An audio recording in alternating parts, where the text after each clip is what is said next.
Hi, it's Dave here. This is my wife, Kathy. Hello. This is the Cinemile. It's the podcast where we walk home from the movies. And today we're going to see a movie called Elemental. It's the new Disney Pixar joint. Their second film since Lightyear came out last year, since the pandemic, and absolutely bombed. Oh, God.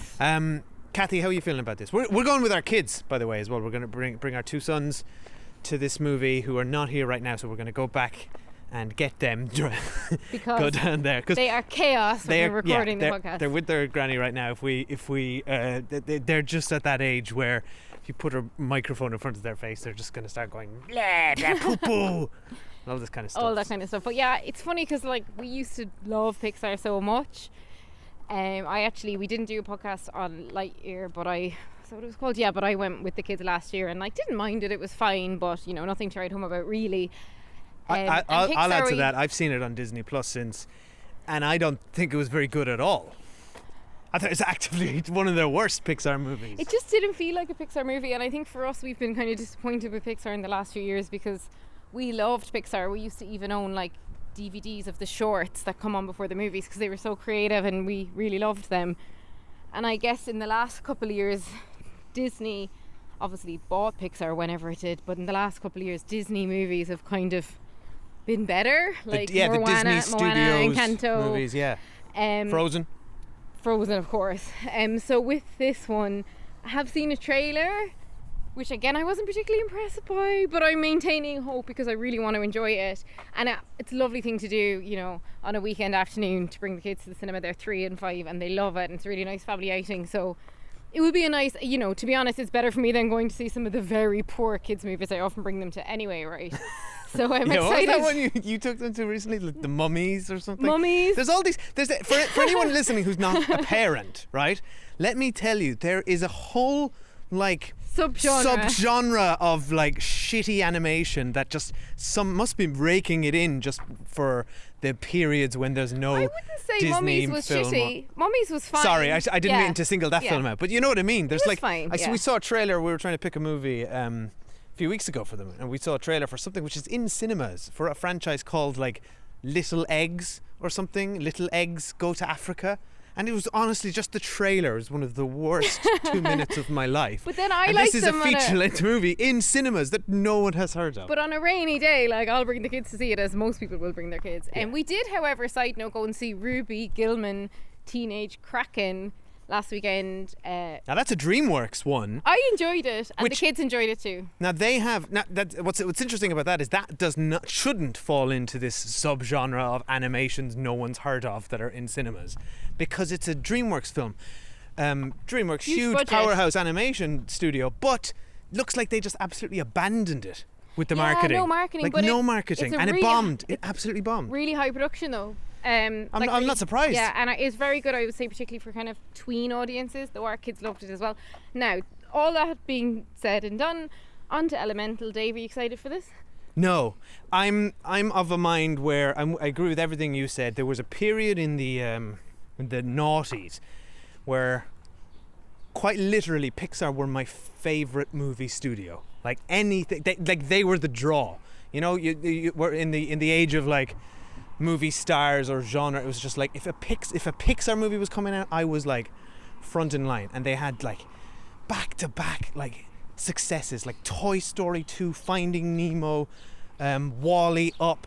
I was honestly just and I'm a huge fan of animation anyway, and these films were just bold and inventive, and Wall-E was quite astonishing when you think back on it, how good it was. Just they were just insane. For me, I got to meet and interview Pete Docter when he directed Up, and I've met some celebrities in my day, and we've worked in TV. I'm never impressed really by anybody, but I was starstruck by this man who's just you just would pass him on the street, just looks like a geek with glasses, but just animator, came up through Pixar. It would be my dream, if you picked one skill that you don't have that you'd love to have. I'd love to be an animator, and I'd love to have worked at Pixar during that time. That's how awesome they were. And now, ever since in the last 10 years, it's just been what have we had? Coco was really good, but love Coco, yeah. Coco was great. I'd say that was their last big hit. Soul, I think we both said was, okay. But had some really good elements. There's always some good elements, Yeah. just a pun for this film. But like, it's just whatever the spark or the magic is gone. I think as well though, by being absorbed by Disney, obviously you understand, it makes sense, but like they were direct competitors before, and I think having a really big challenger to Disney and with Pixar having a really big competitor, that kind of keeps everyone on their toes. Yeah. And I think once you end up kind of working for the same boss, the challenger or the kind of outlier, which Pixar was, it's now the establishment, and that just affects the creative output. That's exactly it. They're no longer the upstart, the outsider, the now they're the incumbent. And now you've got, well, I would argue, things like, Lord and Miller and the Sony Pictures animation they are now the cutting edge. That Pixar were 20 years ago. So yeah, and look, onto this movie, I've seen some trailers for this. It does not look interesting to me. I'm not excited by it. If it wasn't Pixar and we didn't have kids, I wouldn't be going to it. I'll say that. Yeah. But we are going to it, and I am actually going with an open mind because they have surprised me in the past, and I've seen trailers that I didn't think were particularly good, and then I've ended up loving the film. So, open mind. Obviously, open mind. So I want to have a good time. Absolutely. We'll be back after we've watched Elemental. Here we go. Meet the residents of Element City. Air usually has their head in the clouds. Oh, my new jacket! Earth can be a little seedy. Nothing weird going on here. Just a little pruning. Water is always getting into something. Help! And fire, as ordered, we run a little hot. This shop is dream of our family. Someday it'll all be yours. But we all live by one simple rule. Elements cannot mix. The pipe squished me all out of shape. Dang. That's better. Oh. Hi, we're back. We've seen Elemental, Disney Pixar's Elemental. If this is your first time at the cinema, we won't spoil the movie. We're not going to give away any plot details. We're just going to talk about our general feelings here until we turn to spoiler street, and then it gets all spoilery. You might have guessed our kids are not here, so this isn't our raw instant reaction. We've taken them home. We've done a whole. Now we're out for a walk. Yeah. But as per the Cinema I'll Save It for the Streets protocol, neither I nor Kathy have spoken to each other about this movie. But we did get our kids' reaction, which we will share shortly. So Kathy, what did you think of Elemental? I think what I think about this movie is Elemental, my dear David. Oh, And, how long you had this in your pot? I was wondering why you were so quiet I on thought the about trip it home. like 20 seconds ago. Okay. So first of all, I enjoyed this movie way more than I thought I was going to. Yeah. I think the trailers undersell it. I think it's basically a rom-com. Yeah. And if you're in the mood for a rom-com, it's actually very enjoyable. It's really good. Yeah. We had a way better time, I could just tell, from both of us laughing and crying during it than our kids.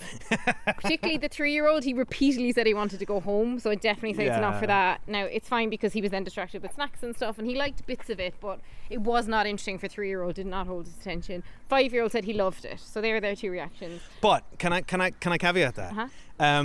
I think the 5-year-old would have said He loves everything, and Yeah. you can tell the things that he really loves and is engaged in, and things that are just like, oh, I'm at the cinema. I really don't think this massively engaged him. A lot of it was over his head. They were way and more it's into a rom-com. What's a 5-year-old going to know? He did say to me, or- are they married? He seemed to understand something romantic was happening. Yeah. But the Weird choice. Ruby Gilmore, Teenage Kraken, Yeah. they both enjoyed way more than this. Okay. So, There you go. but now, putting them aside, 'cause I think they're a little bit young for it. But my kind of general thoughts are on, I really appreciated the animation style. Thought it was really cool. It's beautiful. There was really beautiful stuff in the city that kind of made me think a bit of like Zootropolis, that movie which we both really liked in terms of city building and world building. I loved the main characters. I was very endeared by it, right? So I really positively enjoyed it. Why don't we give a very quick sort of plot synopsis of what this is for I don't people who think might so. not know? There's like a city with like people have different elements, so they're like fire, water. But it's not people. The elements wind. are the Or, people. sorry, the elements of the characters. So, Yeah. like, our main character is like, she's fire. She's called. Jeez, I've forgotten her name. She's made of Cinder? fire. Ember. Ember. Or amber. So I love all that stuff, and then what the movie does very interestingly, it's like basically a metaphor for a immigrant family who've moved to a new country, they're learning a new language, and kind of discrimination they feel, right? So I thought that was very interesting as well, and I really appreciate that as a plot point. I think where the film, and there's a bit of a kind of conversation around wealth and class as well. I think the film's trying to do an awful lot of adult themes and not making them understandable for kids.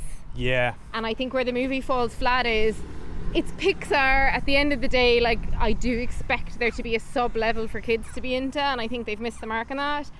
Yeah. And then I think the whole element piece is really interesting, but in the end we only really saw like elements of fire and water. So I think they've actually not really met their own movie title.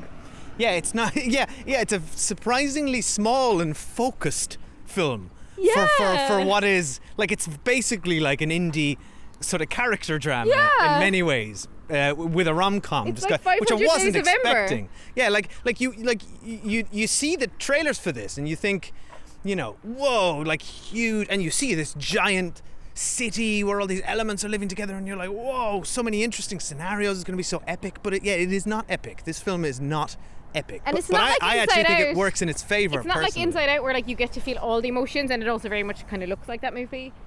But anyway, you tell us, Dave. Yeah, that is, I mean, it's a common joke now, the Pixar template online, where it's like, what if X had feelings? What if feelings had feelings is Inside Out? What if elements had feelings? Like, that's really just their formula now for things. I loved this movie. I really did. I thought this was like, this gave me the sort of feeling that all those, those classic Pixar films gave, where I was like, I'm looking at something novel and beautiful. I think it largely plays out as expected as a plot, but Surprised me. I truly did not know it was a rom-com. No, but yeah, it's surprising in that regard. What I mean is, like, it plays out largely as you would expect a rom-com to do. But the emotional beats are very well done. I cared for the characters. I was invested in them. I cried so many times. I really liked this. I think it's got problems. I think I'll speak to them in Spoiler Street. I totally agree with you. This is really not a very good kids film. I think it's way more for the adults. I mean, really, all there is for kids is just the visuals. And there's not enough visual There's no gags. action. There's no there's not enough visual broad gags. comedy. Maybe a few. One or two moments, and the kids did like them and remembered them. Yeah, there's a moment where like a water character eats something like hot, and it's like, quote unquote spicy for them, and then they make a bubble, and that's kind of funny, like burping. Yeah, there should have been more of that. But there should have been a little bit more of that now, which is where, I mean, you're leaning into almost DreamWorks territory if you go kind of too broad. Not really though, because if you remember all the stuff like Wall-E and Eve, like there were such cute little things that they were doing that kids loved. I think we should go to spoilers before we talk any more, but before we get to Spoiler Street, so we both really enjoyed it. Before we get to Spoiler Street, the little Pixar movie at the beginning is a follow-up from Up. Yeah. I loved this as well. I really liked it, right? Really liked it. Enjoyed it. Cried. All the rest of it. But two things. They totally I think manipulated us with that music. If you haven't seen Up or don't care about Up, and if you're a kid, you will have no interest in this. Yeah. Our kids were sitting there Like, what what's are we happening? watching? An old man and a dog. Like, why is that dog talking? And I think it disappointed me because I think it's a little bit lazy of them to make something attached to another property, because when you think about some of the best Pixel minis, and I'm thinking particularly of the one a couple of years ago about the bao buns that I love that one. incredible, right? Yeah. Was something really unique, something cool we hadn't seen before. I just felt like it was a bit lazy, and I feel like, you know what, we all cried at the first 10 minutes of Up, but like, you don't need to manipulate us into crying at this little short. It was So it it was left me very feeling- manipulative. They just took that same music over a picture of him and his wife, and you're like, yeah, you got me again. It made me because cry. it's still too raw. It made me cry, but it kind of made my blood run cold at the same time, because I felt like I was being actively manipulated. Yeah. I think that's fair. And I felt like it was lazy. And look, I think you could level the same criticism at this movie. It is it knows how to jerk your tears. Yeah. You know, it's And I had it's issues pulling with this movie, by specific the way. buttons. So let's get to Spoiler Street now. Okay, but would you before we get to Spoiler Street? Let's say I think this deserves. I would recommend and encourage people to go to the cinema to support this movie because I don't think it's doing very well at the box office, and that is a shame because it is an original, unique film with I think a really important message. I think it's will go way over most kids' heads. Older kids, though, I noticed were really into it in the cinema. Good. Yeah. I think it's this is a very kind, loving film. There's no bad guy. It's just all about understanding yourself and others, finding connections where there are differences. I think this is really valuable. valuable. Learning to control your temperature or your temper, which I hope our 3-year-old took on board. Oh yeah. Oh, he was really leaning into that. Yeah, he took some really good tips away from this movie, I'm sure, while he was not looking at the screen and saying, when are we going pulling home? my pants and saying, is it over yet? Right, Spoiler Street now for Elemental. Okay, so the first thing I'd like to talk about is it's just started to rain, so keep this brief. Is the fact that this movie is about like so much about like planning permits. And like, how are our kids supposed to understand that the stakes of this movie are that a restaurant or a cafe is about to be shut down because it didn't apply for the proper zoning permits? And then the main threat in this is about like water flow and like pipes and plumbing, and it being like incorrectly, and which frustrated me to no end because it was like, this is a huge danger to an entire part of the city, but also, and nobody is addressing it except these two people who are doing slapdash. Why did he need his pipes to be up to scale if there was supposedly no water? No water, yeah, town? I know. Yeah. I think all of that stuff was a distraction, and I think it's an awful shame they did that because they should have been way more exploring the towns. Like we went to Firetown, we've seen like the water people have the most privilege, obviously. The water people are like the Hollywood elite, but they didn't really explore any other elements, so like they kind of left out the bigger picture for us. And I think if they'd spent less time on like zoning of like tickets and more on that, it also made it, you're right, it makes it inaccessible to kids, and it's also just actually not, it's not interesting for adults. By Friday, if you don't fix this thing, you lose your permit. It nearly went over my head as the plot, to be honest. And my major issue with the film, though, is aside from those issues, just mainly missing out on the other elements, and then crucially, while I actually loved the central love interest, and I thought their plot was gorgeous, and I love the kind of Romeo and Juliet aspect of it, I think the film's attempts to discuss racial and societal and like financial differences between two people who are falling in love, and like, you know, the immigrant experience that was like posed for her, which is as the child of an immigrant, they gave up so much to move to this country to do this for you. How do you not live up to their dreams for you? I thought that was all very interesting. That was really interesting, versus him, where he's got this really rich family and he can do whatever he wants and he's kind of got no purpose. But I don't think the central message of the film, which is that if you love each other enough, you can overcome those barriers, is it all true? And I feel like they were trying to tackle all those things, but then they wrapped it up in a bow at the end, and they were like, and now they lived happily ever after because they really love each other. And I was like, well, if you're going to tackle it properly. I don't know if I agree with that. I mean, she expressed, I think they did kind of wrap it up as cheesily a cliched as essentially a rom-com can do, when she expresses her feelings finally to her dad and says, I don't want this. I never wanted this, and he gives her permission. Then he releases her. He said it was never about the shop; it's about you. So it's not really about. She needed her boyfriend to get her to do that, and that's what annoyed me.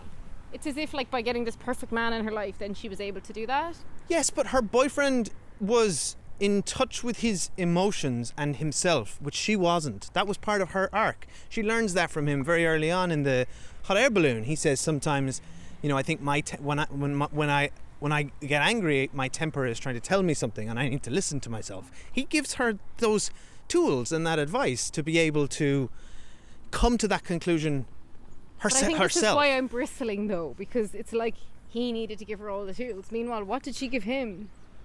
Like, she gave him, he was lacking direction. He was lacking, he says that himself. I had nothing to kind of live for. I'm aimless.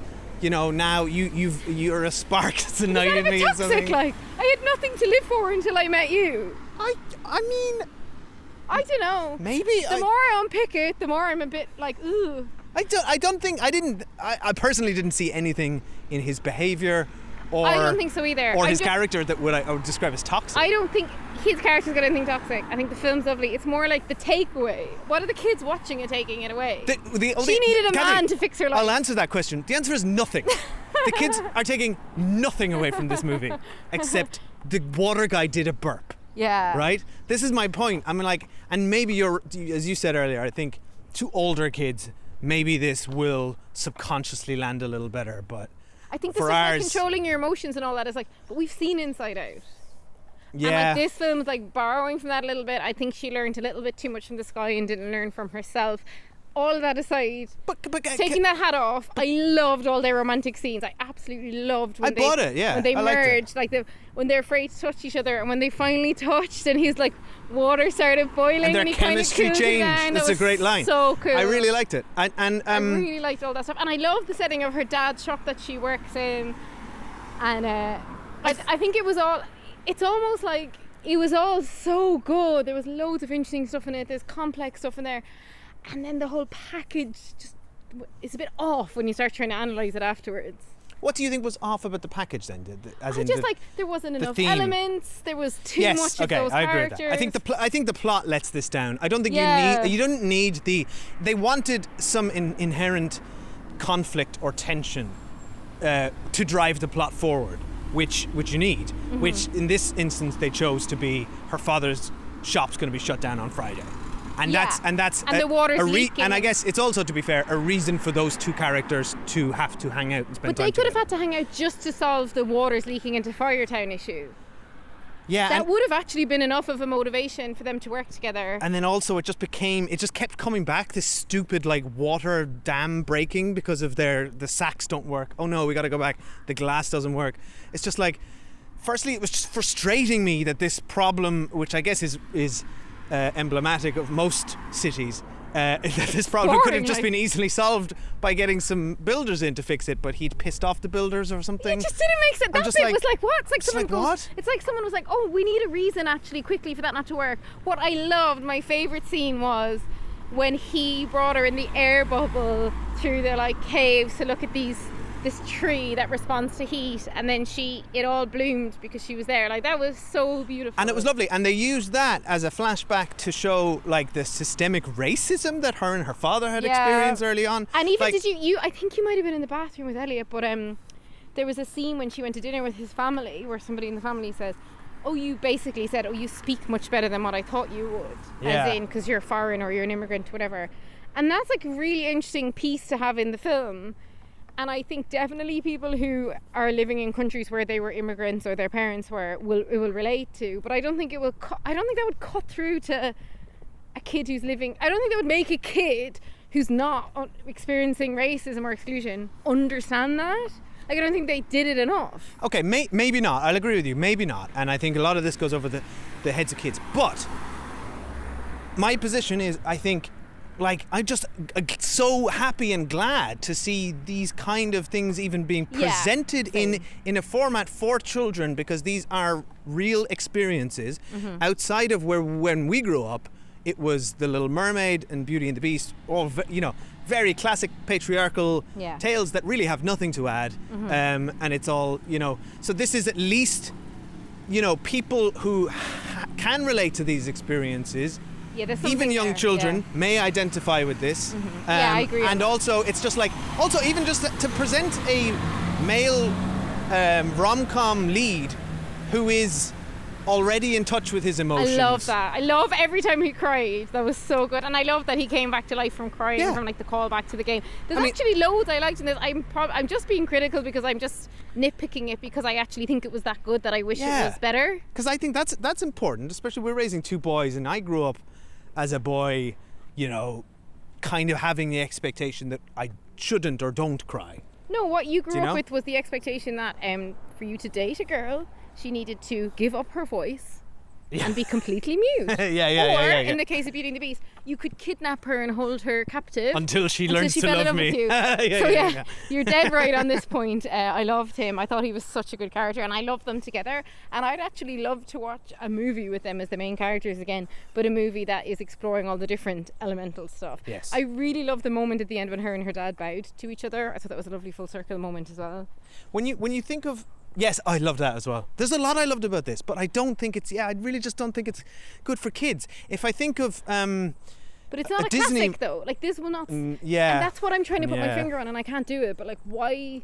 What's lacking in it? Why isn't it a Pixar classic? And I know I've pulled out loads of elements that could have made it work better, but I don't know what I'll it is. agree. I It's don't not have the quite answer. there. It's not quite there. It's because I don't know. I think it's just like there's loads going on, and it's a very busy film. it's very actually. busy. And it's like, what am I hanging my hat on with it? Like, what am I coming away feeling? And I think that was clearer with Inside Out than it is with this film.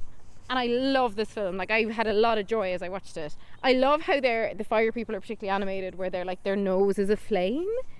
I thought the animation was gorgeous here. It is available in 3D, though we didn't go to that, and I interest. think it would be lovely in 3D, I'd say, if it was done right. I thought the animation was incredible. I loved the look of the city. I loved the design of it. I loved and I was like, show me more of the traveling city. around with water. Yeah, you don't get a lot. You don't get. See, what I was thinking was like here, Raya and the Last Dragon, the recent one. I love that one. By Disney. It's like that is kind of what I thought we were going to get. This kind of 4 tribes. They're all very distinct and a big epic story of good and evil, I guess. Yeah, I didn't think that we just have the fire and water. Yeah, it's very small and focused. Because it is just a rom-com. It's really about these 2 characters and their immediate surroundings. So, I mean, it wasn't what I expected, but I actually really liked what I got. I thought it was a really very good rom-com with, very worthy subject matters and questions raised in a children's film. Is that, will children relate to this? I don't know. Is it important that these things exist? Yeah. So I think, I hope it does kind of succeed at the box office. And now we need to go because it's starting to rain really heavily. Tell us what you thought of it. Tell us what your kids thought of it. Age groups in particular we're interested in, of like what age up were they into it. And head over to thecinema@gmail.com, or we're the Cinema on Instagram, Twitter and Letterboxd. We are not on Threads because not in the EU where we now live. But mostly we would greatly appreciate if you go to Spotify and leave us a review there and subscribe, and also go to Apple Podcasts. Review and subscribe, please. Yes, see you online. Bye. Bye. You see? He likes it.